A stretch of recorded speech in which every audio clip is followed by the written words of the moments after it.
오늘은 니고데모와 예수님의 구원 토론 13번째 시간으로 본문은 요한복음 3장 19절 20절 2절 보겠습니다. 3장 19절 20절 제가 봉독하겠습니다. 그 정죄는 이것이니 곧 빛이 세상에 왔을 때 사람들이 자기 행위가 악함으로 빛보다 어둠을 더 사랑한 것이니라. 악을 행하는 자마다 빛을 미워하여 빛으로 오지 아니하나니 이는 그 행위가 드러날까 함이요. 성자 하나님이신 예수님이 2000년 전에 이 땅에 오신 첫째 가는 목적은 십자가에서 인간의 죗값을 대신 감당하는 제물로 성부 하나님께 바쳐지는 것이었습니다. 또 그 대속의 은혜를 순전한 믿음으로 받아들인 자를 구원해 주려는 뜻이었습니다. 그런 맥락에서 영적 상담을 청한 니고데모에게 당신은 심판이 아니라 구원하러 왔다고 가르쳐 주었습니다. 심판이 없다는 뜻은 아니며 동전의 양면처럼 구원받지 못하면 자연히 심판을 받는 것입니다. 그러나 불신자들은 예수님의 이 말씀에 대해서 전혀 실감하지 못합니다. 주님을 끝까지 믿지 않아도 그로 인해서 자신에게 영적으로나 특별히 현실적으로 변화되는 사항이라고는 하나도 없기 때문입니다. 이 땅이 전부인 줄 믿기에 사후 심판에 대해서 신경 쓰지 않고서 자기 뜻대로만 살던 상태가 줄곧 지속될 뿐입니다. 죽음이 코앞에 닥쳐야만 혹시 지옥 심판이 있을까 두려워서 잠시 회개하며 기도하기도 합니다. 그들도 그러나 하나님을 평생 예면 대적하다가 염치 없게 뒤늦은 몇 번의 기도로 구원받을 수 있으리라고는 기대하지 않을 것이며 다른 방도가 전혀 없어서 기도라도 하는 것입니다. 불신자로서는 자기가 믿은 바 그대로 살다가 죽으니까 사후에 심판받는다 해도 억울하게 여길 이유나 근거는 없습니다. 실제로 세상에서 크게 형통 출세하여서 평생 아무 염려 없이 떵떵거리며 살다가 자연사하는 불신자들이 많습니다. 언뜻 보면 그들이 훨씬 풍부하고 재미있는 인생을 살지 않았나 싶기도 합니다. 물론 불신자는 지옥 심판에 떨어짐으로 이 땅에서의 짧았던 형통과는 비교할 수 없는 끔찍한 고통을 영원히 겪을 것입니다. 반면에 예수 믿은 신자는 이 땅에서의 짧았던 고통과는 비교할 수 없는 안식을 영원히 누릴 것입니다. 그럼에도 불신자가 이 땅에선 어떤 형벌도 받지 않고 편안히 살다가 죽으면 하나님의 공평성에 뭔가 하자가 있지 않느냐는 불만을 지을 길이 없습니다. 본문은 신자들의 그런 의구심은 완전히 잘못되었다고 말합니다. 주님은 먼저 하나님의 독생자의 이름을 믿지 아니함으로 벌써 심판을 받은 것이라고 했는데 벌써라는 단어는 이 땅에서부터 이미 심판이 있다는 뜻입니다. 그래서 19절 본문 오늘 서두에 정죄는 이것이니라고 하면서 그 심판을 풀어서 설명해 준 것입니다. 정죄의 헬라어는 크리시스는 재판에서 단죄하는 것을 의미하는데 영어 성경은 그래서 자치먼트라고 번역하고 있습니다. 하나님만이 모든 인간의 모든 죄에 대한 최종 판결자인데 불신자에 대한 선고를 이미 내렸다는 것입니다. 그런데 문제는 그 선고한 내용이 여전히 신자들이 갖고 있는 의구심과 별반 다를 바 없다는 것입니다. 그들에게 무기징역이나 혹은 사형으로 이 땅에서의 가혹한 형벌을 전혀 가하지 않았습니다. 단순히 참빛으로 오신 예수님 앞으로 나오지 않았다고, 즉 주님을 믿지 않았다고만 말합니다. 또 그들 스스로 그렇게 하길 원했기에 그들로서는 하나님의 형벌일 것이라고는 꿈에도 생각하지 못합니다. 마치 하나님 혼자서 피고인이 출석하지 않는 결석 재판을 진행하여서 판결만 내린 것 같습니다. 나아가서 체포영장도 발부하지 않아서 피고인 불신자들은 세상에서 계속 활개치고 다닙니다. 불신자 중에 자기 시간과 경비를 들여가며 불쌍한 자들을 도우며 착하게 사는 자들까지 제가 시비 걸 필요는 없습니다. 그러나 세상에는 누가 봐도 천벌을 받아 죽어도 하나 아쉽지 않고 인류 복제를 위해서 최대한 빨리 그래야만 할 흉폭한 악인도 많습니다. 예컨대 기본적인 의식주도 마련해 주지 않고 오직 정권 연장을 위해서 사람 생명을 파리 죽이듯이 하는 북한의 김정은에게 하나님이 당장 벼락을 내려쳐야 하지 않느냐는 불만이 생깁니다. 러시아의 푸틴도 지병이 도져서 빨리 죽게 만들어야 세계가 조금 잠잠해질 것 같은데 그러지 않는 하나님이 답답하게만 여겨집니다. 주님의 말씀을 따져보면은 하나님이 그런 자들에게조차 아무런 물리적 형벌을 가하지 않는다고 다시 확인해 주는 셈입니다. 이후로도 주님은 이스라엘을 포함해서 많은 나라를 무력으로 점령해서 핍박 수탈하고 그 백성들을 노예로 부려먹는 사악한 로마에 대해서 한마디 꾸중도 하지 않았습니다. 로마의 왕족과 귀족은 하나님의 가시적인 징계를 받지 않고서 평생을 호의호식하며 지냈습니다. 그런데도 주님이 벌써 심판받았다고 말씀하신 까닭은 무엇입니까? 주님은 그에 대한 대답도 제시했는데 정죄를 자기 행위가 악함으로 빛보다 어둠을 더 사랑한 것이니라고 설명합니다. 말하자면 자기 행위가 악한 상태에 계속 머무르도록 방치한 것이 그 형벌입니다. 불신자가 이 땅에서 지금 저지르는 죄악이 바로 하나님의 법정에서 이미 내려진 판결인 셈입니다. 북한의 김정은이 무소불위로 권력을 행사하는 것 같아도 그 건자를 유지하는 일이 너무 힘들고 불안해서 하루도 편안할 날이 없습니다. 할아버지와 아버지가 심장발작으로 죽은 가족력이 있음을 알고 있고 본인도 당뇨병과 심혈관 질환으로 힘들어하면서도 술, 담배에 의존하지 않고는 견딜 수 없으니 그가 얼마나 괴롭겠습니까? 물론 그 정도 고통으로는 자기가 저지른 극악무도한 범죄에 비하면 여전히 미약하지만 한국과 미국의 정보 당국은 그의 수명이 몇 년 남지 않은 것으로 추측합니다. 그러니까 어린 김주혜를 몇 년 전부터 후계자로 세울 준비를 하지 않습니까? 그는 사실상 무기징역형을 살고 있는 셈이고 사형 집행도 조만간 이루어질 것입니다. 로마의 왕족과 귀족도 세상 최고의 권력을 다투느라 서로 죽이고 죽는 그 폐해 또한 세상에서 최고로 컸습니다. 로마 황제들은 대체로 정신 이상 내지는 변태였고 그 말로는 다 비참했습니다.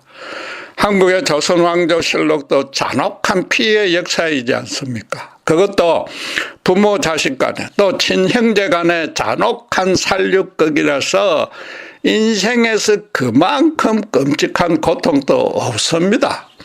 인간 사회 최고의 참극과 고통은 항상 최고 지도층이 만들어냈고 우선 그들부터도 자기들이 만든 그 참극의 최대 희생자였습니다. 하나님은 인간만 모든 피조물 중에 당신과 교통할 수 있는 영적인 존재로 만들었습니다. 그러나 아담이 정령 죽으리라는 하나님의 경고를 무시하고 선악과를 따먹음으로써 그분과의 영적 교통이 단절되었습니다. 그 원죄하에 태어나는 모든 사람은 영적으로 시체가 되었기에 사실상 물질로 이루어진 육신만 남은 존재로 전락했습니다. 쉽게 말해서 인간은 이 땅에서 생존과 번식만 추구하는 짐승 수준으로 떨어진 것입니다. 필연적으로 그 이성도 크게 왜곡되어 버렸습니다. 사고활동이 하나님의 절대적 진리와 차단된 상태에서 이루어지므로 인생사를 단지 겉모습만으로 판단하는 성향이 생겼습니다. 신자들마저 세상 악인이 떵떵거리며 살다가 아무 어려움 없이 죽으니까 하나님이 아무런 징계 조치를 취하지 않는다고밖에 판단하지 못하는 겁니다. 그들은 단지 하나님의 궁극적인 심판을 향해서 걸어나가는 것이 아니라 그분의 심판을 받아가면서 걸어가는 것입니다. 예수님은 그래서 제자들에게 핍박하는 자들을 위해서 기도해주고 원수마저 사랑하라고 가르친 것입니다.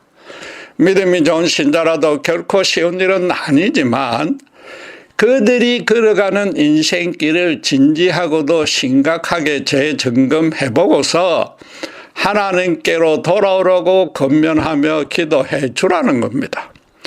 그들 중에 하나님이 구원으로 택한 자도 분명히 있으므로 모든 사람을 주님의 시각으로 바라보며 차별하지 말고 섬겨야 한다는 뜻입니다. 주님 당신께서 그렇게 하셨고 그 본을 따르라는 것입니다. 그런데 인간은 어두움에 빠지면 도덕과 종교와 무관하게 자의식으로 스스로 그 어둠에 빠졌다는 사실을 알 수 있도록 만들어진 존재입니다. 하나님이 인간을 당신과 교통할 수 있는 영적인 존재인 동시에 당신의 의로움을 닮아서 살아가야만 하는 도덕적 존재로도 만들었습니다. 그래서 만약 그렇게 살지 못하고 거꾸로 죄를 지으면 인간이 자각 인식할 수 있는 부정적인 결과가 곧바로 따라옵니다. 아담이 선악과 검령을 어기자마자 곧바로 자신이 너무 부끄러워졌습니다. 내 살 중에 살이요 뼈 중에 뼈라고 그렇게 사랑하던 아내 앞에서도 또 아내인 이브도 마찬가지로 남편 아담 앞에서 자신을 가리고 싶어졌으나 어떤 노력을 해도 그 일은 불가능했습니다.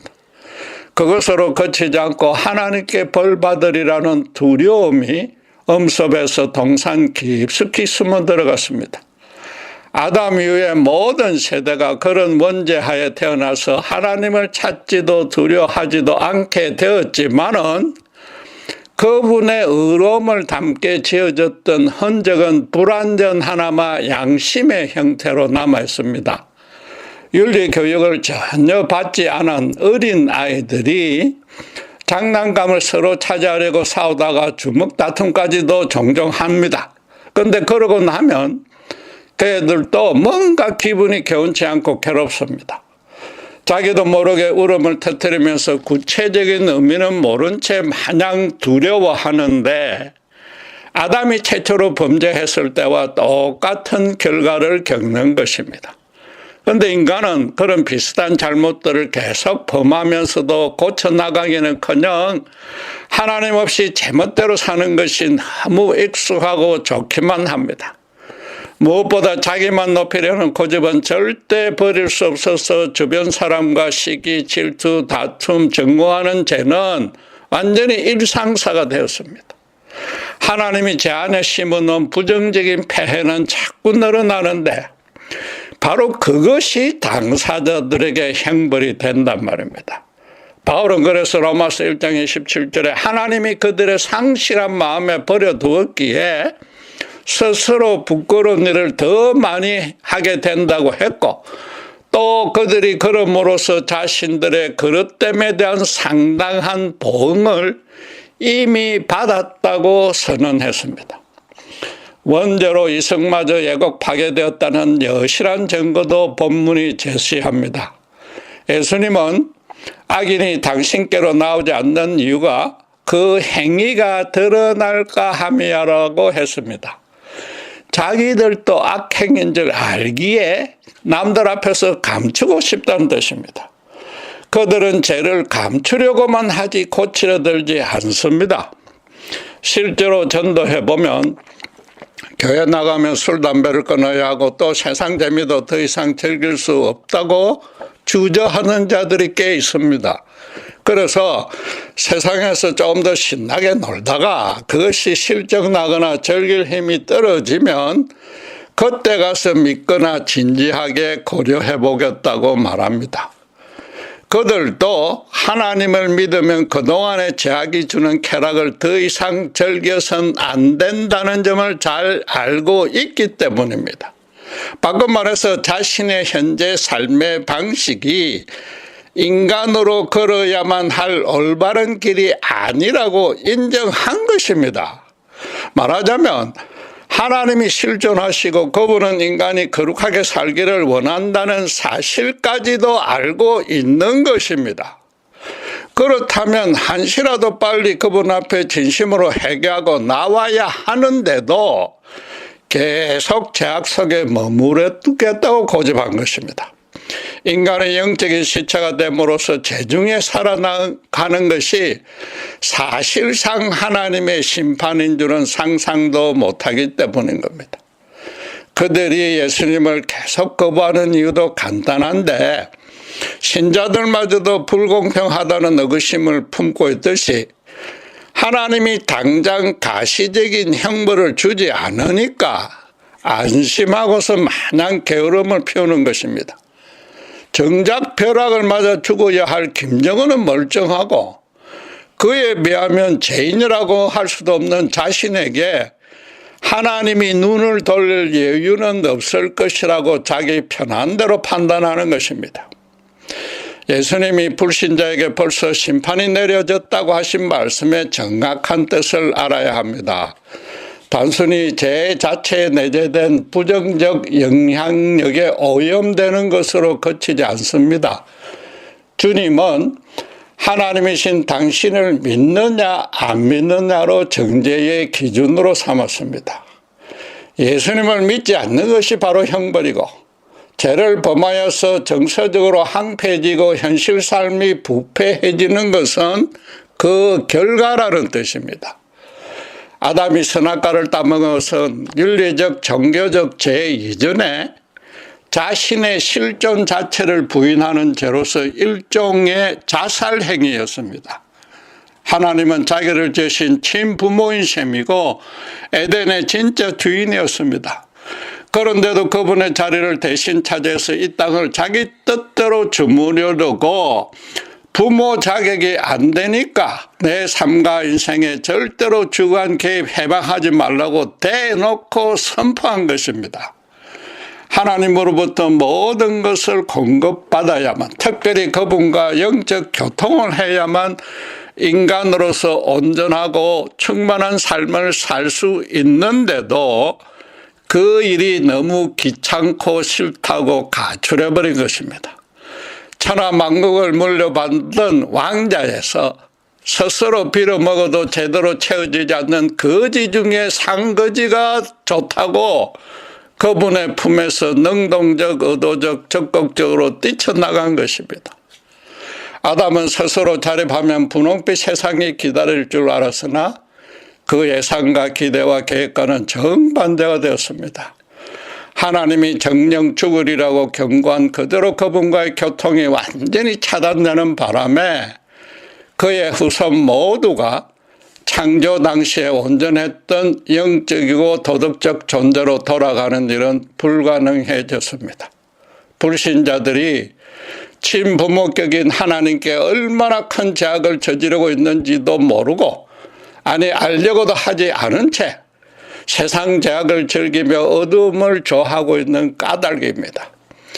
정확히 말해서는 서두에 말씀드렸듯이 어렴풋이 그런 줄 알고도 또는 신자로부터 그렇게 전도받으면서도 그분께 돌아가면 거룩하게 살아야 하는 것이 귀찮고 싫어서 끝까지 자기가 세상과 자신의 주인이 되는 삶을 고집하고 있는 것입니다.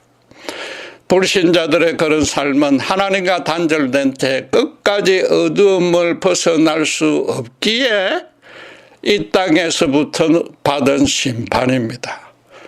그들은 하나님을 부인하기에 그분이 내린 형벌이라고는 전혀 인식하지 못하지만 한 가지 분명한 사실은 이 땅이 전부라고 믿은 그대로 혈혈단신 고아로 이 땅에 내버려진 존재로 끝까지 살아가야 하는 것입니다.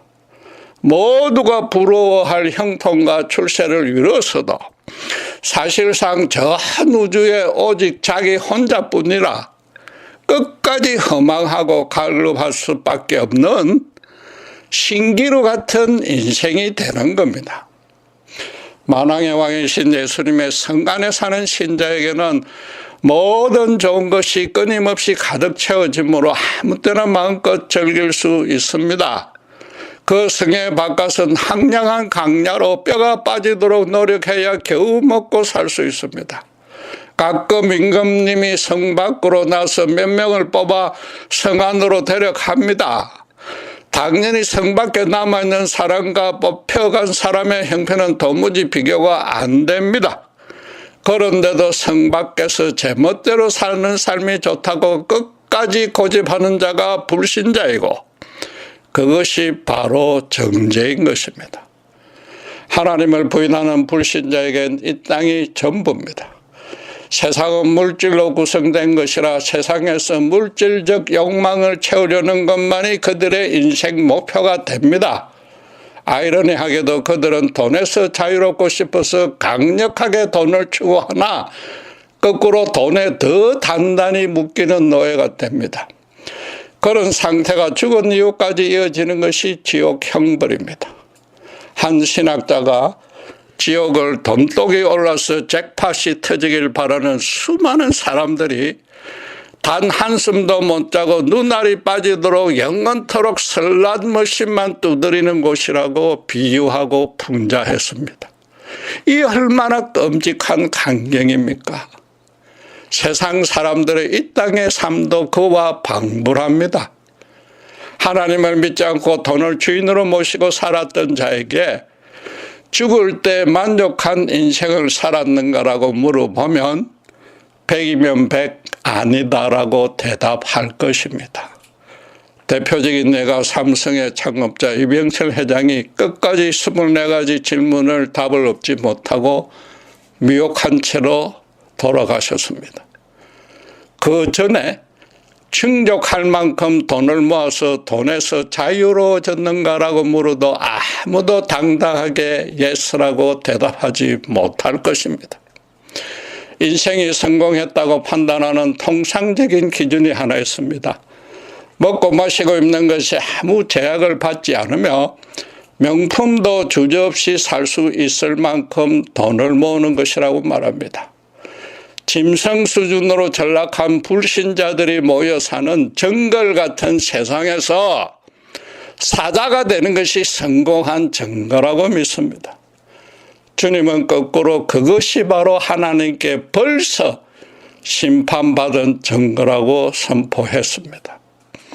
한 부자 간원이 예수님을 찾아와서 어떻게 해야 영생을 얻는지 물었습니다.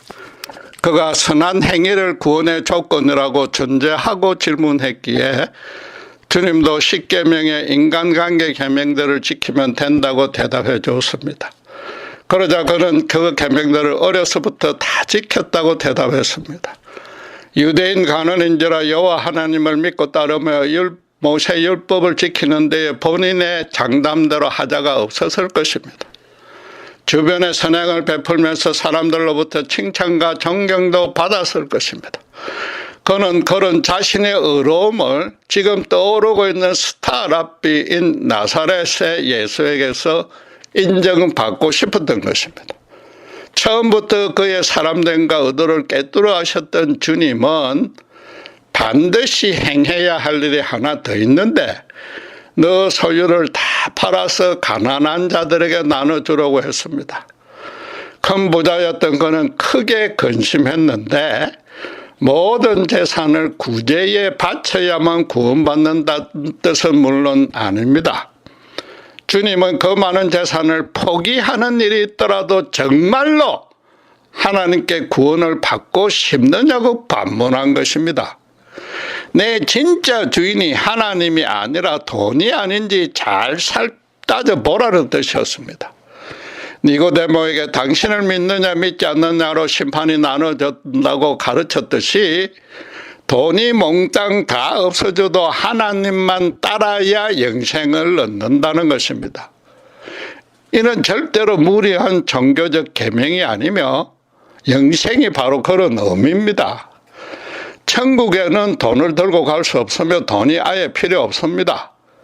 시신을 담는 간에는 근거가 없고 수위에는 포켓이 없습니다. 주님은 가룟에게 사실상 죽음 이후에 시작되는 영생에는 돈이 전혀 필요 없다고 지금 가르친 겁니다.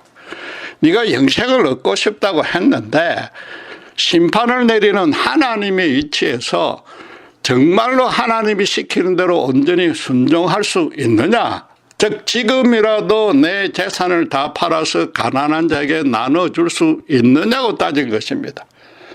그렇게 하지 못하면 너는 영생을 주시는 하나님보다 이 땅에서 형통을 주는 돈을 더 중요하고 귀하게 여긴다고 깨우쳐 주려는 뜻이었습니다. 그동안 내 딴에는 계명을 잘 지키면 구제도 상당히 했을 것이지만은 네가 상류층으로서 마음껏 즐기고도 남은 그 잉여분을 가지고 남들 앞에 너 의를 자랑했을 뿐이라고 꾸짖은 것입니다. 한마디로 너에게 그런 여유가 있을 때만 하나님을 열심히 섬기지 돈이 떨어지면 하나님도 가차없이 버릴 자라는 것입니다. 예수님은 그에게 영생은 윤리적 선행으로는 절대 얻지 못하며 전 재산과 다 바꾸더라도 오직 하나님만 주인으로 모시고 따라야만 얻는다고 가르치신 것입니다.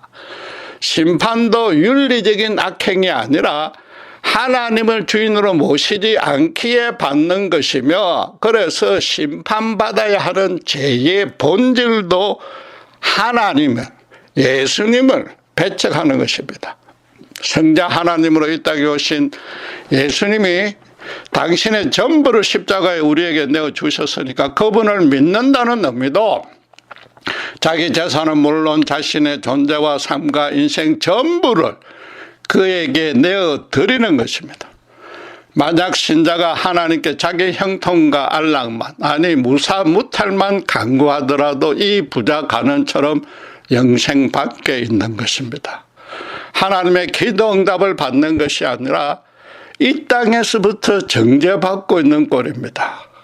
인간은 그래서 하나님과 돈을 주인으로 모시는 두 부류로만 나뉩니다. 모든 인생이 걸어가야 할 길도 두 갈래로만 나뉩니다. 한쪽은 그 끝이 천길 낭떠러지로 떨어지는데 흥미롭게도 가는 도중에 돈다발이 이곳저곳에 깔려 있습니다. 또 그런 곳에는 온갖 종교가 절대자를 열심히 믿고서 착하게 살면서 최고의 정성을 바치면 앞으로 돈다발을 더 많이 발견할 수 있다고 경건하고도 신령한 모습으로 속삭입니다. 그래서 대다수 사람은 그 길을 택해 걸어가면서 돈다발을 서로 먼저 주려고 경쟁하다가 마지막에는 다 떨어져 죽습니다. 당연히 그렇게 걸어가는 인생 여정 자체도 이미 정죄받은 것이며 예수님은 당신이 그곳에 안 계시기 때문이라고 말합니다. 반대쪽 길은 황량하고 곳곳에 부비트랩처럼 고난이 숨겨져 있으나 그 난간을 하나씩 돌파할 때마다 육신과 정신이 더 강건해지고 활력이 넘칩니다. 그 길을 혼자서만 걷는 것이 아니라 함께 가는 동료들이 서로 손을 잡고 위로 격려하며 앞에서 끌어주고 뒤에서 밀어줍니다. 말씀과 기도에 전념하면 예수님이 직접 손을 잡고 앞에서 끌어주고 또 미리부터 그 난간들을 제거해 줍니다. 그렇게 가는 행로에는 먹고 마시고 입는 것에 풍요와 사치는 없어도 일상의 삶을 영위하는 데는 전혀 부족함이 없습니다. 무엇보다 세상, 즉 돈이 주는 행복과 기쁨과 비교할 수 없는 하늘의 참 기쁨과 행복을 충분히 느낄 수 있습니다. 그리고 그 길의 끝은 찬란한 빛이 비치는 가운데 천국으로 올라가는 계단이 기다리고 있는데 예수님은 그곳에만 당신이 계신다고 말합니다. 다시 강조하지만 주님은 당신을 믿지 않는 자들은 악행이 드러날까 어두움에 남아있다고 했습니다. 물질만 추구하며 이 땅이 전부인 양 사는 것이 옳지 않다고 스스로 느끼고 있다는 뜻입니다. 하나님이 세상을 다스림으로 그분 뜻대로 살고 싶고 그러지 못하면 영원히 심판이 있다는 것까지도 알고 있습니다. 당장 가시적인 형벌이었기에 게으른 본성대로 마치 영원한 심판이 없는 것처럼 또는 자기만은 영원히 살 수 있을 것처럼 착각하고 사는 것입니다. 자기 양심이 주는 찔림보다는 돈이 주는 매력이 훨씬 더 크기 때문에 끝까지 돈에 묶여서 사는 것입니다. 한마디로 그들은 자기들이 가는 길이 영원한 죽음이라는 것을 알고도 짐짓 아닌 척 자기가 통제 못하는 강력한 힘에 끌려서 걸어가는데 이것이야말로 그들이 받은 가장 큰 형벌입니다. 그러나 예수님은 그런 자들마저 너무 불쌍하고 안타까워서 이 땅에 오셔서 진리를 가르치고 삶으로 본을 보이고 마지막에 십자가에 당신의 목숨까지도 내어주었습니다. 하나님이 정작 인간에게 무엇을 바라는지 정확히 말해서 인간이 어떻게 살아야 하는지 분명하게 깨우쳐 주었습니다. 영원한 생명과 죽음으로 나뉘는 것이 선행과 공적이 아니라 예수님을 주인으로 모시고 사느냐로, 즉 예수님의 그 조건 없는 사랑을 받아들이느냐 아니냐로 이 땅에서부터 정해진다고 확실하게 다 보여준 것입니다. 그런데도 아예 길을 닦거나 수긍하면서도 자기 더조와 끝까지 해면 대적합니다. 바로 그것이 최고 큰 형벌이라고 알려져도 콧방귀도 뀌지 않는 것. 그래서 끝까지 그런 상태로 살아가는 것이 얼마나 큰 불행이자 형벌입니까? 사실은 이전에 우리도 그랬으나 예수님을 알고 믿고 나니까 그 사실을 깨닫고 그들이 그저 불쌍하고 어리석을 따름인 것입니다. 여러분, 지금 저를 비롯해서 우리의 믿음을 정말로 솔직하게 한번 따져보길 원합니다. 내 모든 소유가 다 없어져도 주님만 주인으로 모시고 살아가고 있는지 한번 살펴보십시다. 평생 주의 종의 길로 헌신하라는 종교적 권면이나 부추김이 절대 아닙니다. 주님의 나라로 들어가는 것, 즉 실제로 영생이 시작되는 그 순간에는 세상의 것으로는 단 하나도 갖고 갈 수 없습니다. 혼자서 주님을 1대1로 대면해야 하므로 지금 이 땅에서부터 주님 앞에서 부끄럽지 않게, 나중에 만날 그 주님을 앞에서 부끄럽지 않게 세상 죄악을 당당히 맞서며 살아가고 있는지 따져보시라는 겁니다. 기도하겠습니다. 하나님의 원수였던 죄를 예수님의 십자가 은혜로 구원해 주신 뜻이 불신자에게 돈을 주인으로 모시며 죄악 가운데 사는 것이 실제로 하나님의 심판인 줄 알게 해주라는 것임을 깨닫습니다. 그런데도 때로는 저희마저 죄에 본성해져서 돈을 주임으로 삼으려 하지만 그럴 때마다 성령님께서 저희들을 불쌍히 여기시고 쳐서 십자가 앞으로 인도해 주시옵소서.